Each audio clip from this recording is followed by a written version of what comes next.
Welcome to the Yadusha Show, District 29's favorite podcast. Hey, everybody, and welcome back to the Yadusha Show. My name is Ann Johnston Brown, and I am thrilled to be here today because I have on the line one of our hosts and actually the namesake of this podcast, Yadusha Williams. Hey, Yadusha, how you doing?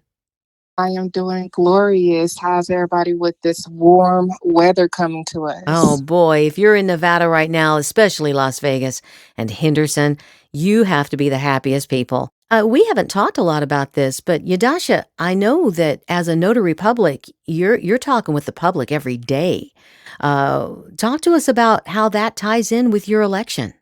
Yeah, so so I still actively do notary because notary is very important to me. It helps the community. That's why I started the business. So I'm still out doing notary, even when I'm doing the campaign. People Yeah, matter, yeah. and a lot of people in the hospital, they need this service, and they need it at an affordable rate. So we definitely offer that to the veterans and the elderly. Um, so they can get that. But I do get a lot of questions when I go into people's homes. They ask me how's the campaign going, and they ask me questions about people that I encounter because they listen to the podcast. Yeah. And I tell them the truth. Yeah. And they ask me about because of course, sometimes I at a notary and it's not in my area. So it like I've said before, it's not about just District 29. It's about Sure. the entire community as a whole. Yep.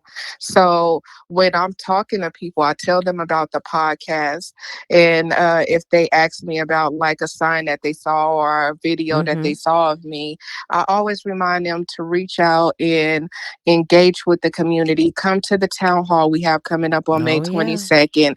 Register to vote before it's time to vote. Early voting starts in May 25th. Yep. That's right around the corner. I'm going to reach out to you to remind you to vote. So get out there, vote, make it happen because the community matters no matter what district you're in. And also, can I go ahead and just put in a plug too that we would love volunteers to get on board. We've been hearing back from all of you, many of you listening to the podcast. I see the numbers. I know you're listening.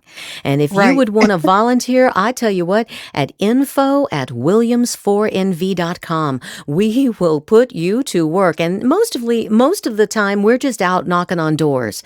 You can make phone calls. In fact, on May 13th, which is just this coming Monday, there is going to be a big push for phone calling, and we have a big phone bank Yes. happening. And boy, if you get a hold of us before Monday, we will want to meet with you. We'll try to get you a T-shirt.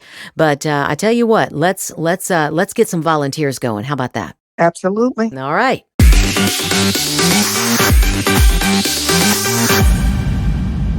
David J. Gomez is the youngest candidate ever in Las Vegas history.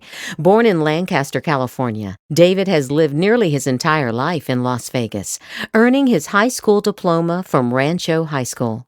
Having made a career as a business entrepreneur, David vows that if elected, he will go above and beyond the job description of county commissioner. And he's here with us now. Hey, David, how you doing? I'm doing good. Excited to be here. Well, we're thrilled to have you, and we can't wait to get some feedback from you on all of the questions of today. I think, Yadusha, are you ready to prod the mind of this young David Gomez? Absolutely. It's pretty exciting and interesting to actually sit here and have a conversation with the youngest person running ever in history in Nevada. How does that make you feel, David? You know, it kind of makes me feel a lot of potential that's kind of been put on me, But I mean, even all throughout history, there's been a lot of young people who have come forward. Even Barron Trump, Trump's son, just got assigned to the position for Florida delegate in the Republican National Convention. So Yeah, so it's just amazing, like just to hear all your inspiration and vision. I'm like, you sound like you already hit the trail running with everything that you're doing as far as business mindset. So, as one of the youngest candidates, what fully inspired you to run for county commissioner in the Valley? Well, it's the lack of inaction, you know. The entire board of commissioner is just one party, and Right. it's basically been a disaster. In basically nothing happened in District D itself. There's been no new services for us. Our roads are falling apart. Our schools are horrible, and it's just someone needs to step up. And if that someone is me, then it's me. I love it. Now, I was raised in that area. I'm a native, so I've seen how everything has changed. And the only thing that seems to change lately is I see a lot of fast food places coming up, but it's not enough affordable housing when that is an area where it is very critical and people are literally living paycheck to paycheck. What measures will you support to increase affordable housing for that community? Well, I definitely like to bring more trailer home parks, and especially reducing the taxes for these properties that house these parks, because I know a lot of them try to keep it seniors only to reduce the taxes that they pay. Yeah, Definitely like to reduce the taxes for like everyone, so that not only seniors are being benefited from these low housing, but everyone, multi, home families, stuff like that. I, Definitely. I love that idea. Now, as far as healthcare, I know that's a huge issue. Now, before we get into the healthcare, could you tell us the area that District D is? Well, it reaches all the way up until Sunrise Manor, North Las Vegas, and the historic West Side. So it's the smallest commission district in size, but it's the densest. So Absolutely. And that's why this is a very important seat because it's it's changed over the years. The community is not the same. So, in the healthcare issue, now, how will you work to improve access to healthcare? I know it's a lot of issues with that over there.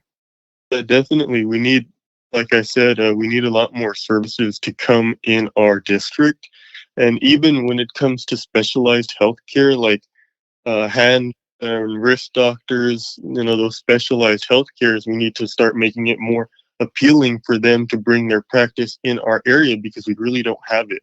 We have a lot of these huge corporations that come, and we'll gladly accept them, but we definitely need more available healthcare and stuff like that. Yeah, absolutely. Right, and I know with that area, a huge majority of the community, they're not informed what they have access to or what's going on.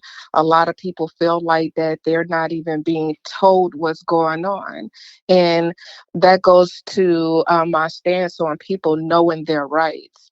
How are you gonna educate the people on knowing their rights from the youth all the way up to the seniors?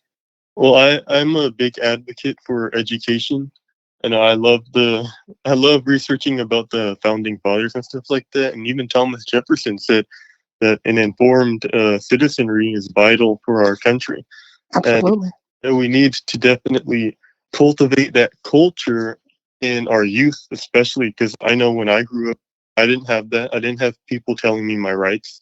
I didn't Right. have it. And we can use library, all of these existing sources, and even when I'm in the office, I can definitely talk to community members and try to cultivate that in a lot of other ways. But Absolutely. Now, is there anything out there that's actually getting the community informed? uh, currently, I wouldn't say that I know of anything that is. No. Because I haven't heard anything either. And I have family that lives in that district, and they're so uninformed. Their information and dialogue literally comes from me all the way in Henderson.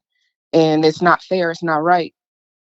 Yeah, I feel a lot of the information right now is being gatekept by current politicians because they just don't want them to know. They don't want them to know how bad it truly is, and they don't want to be removed from the seat. So I think that's what's a lot of what's happening right now is just them protecting themselves. Yeah, because it's like this community. There's not a lot of small businesses coming from that community, and they can truly build and support each other by building a small business. But they're so uninformed. How do you plan to support small businesses fostering in that area with entrepreneurs, people that want to be an entrepreneur? Like I said, we definitely need to inform our youth because, like me, I like to call myself like a rarity in my generation. You Definitely, are. You are, hon. you are. Yeah, we definitely need to cultivate that culture, and we need to start informing people like immediately, ASAP, because that's what America was founded on. It was That's founded right. on small businesses. It was founded on innovation. Bringing Nikola Tesla here, Thomas Edison. We need those small businesses to come and innovate for us. And provide for their families by reducing taxes, stuff like that. Even the lawyers who come here, they have to retake the bar, even if they've been a lawyer for over 30 years, which is completely ridiculous.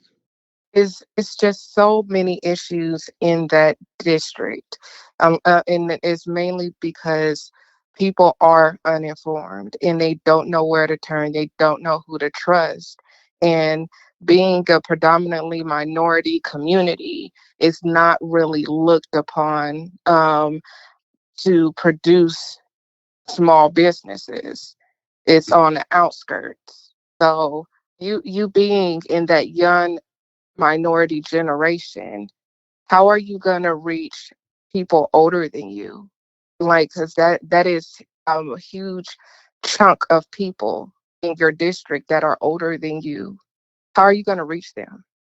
Well, I'm not going to say that I have all the answers because that is definitely a hard question and a hard situation. But, I feel like if politicians can fund their own campaigns by sending out mailers and stuff like that, we can definitely have corporations and current politicians and people who care come and say, we'll help you. We'll even go door knocking with you.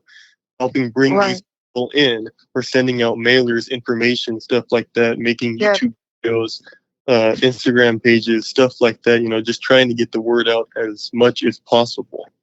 Well, I Yeah. have to step in. I'm sorry that you guys we're running out of time. I am so sorry. I'm always the bad guy.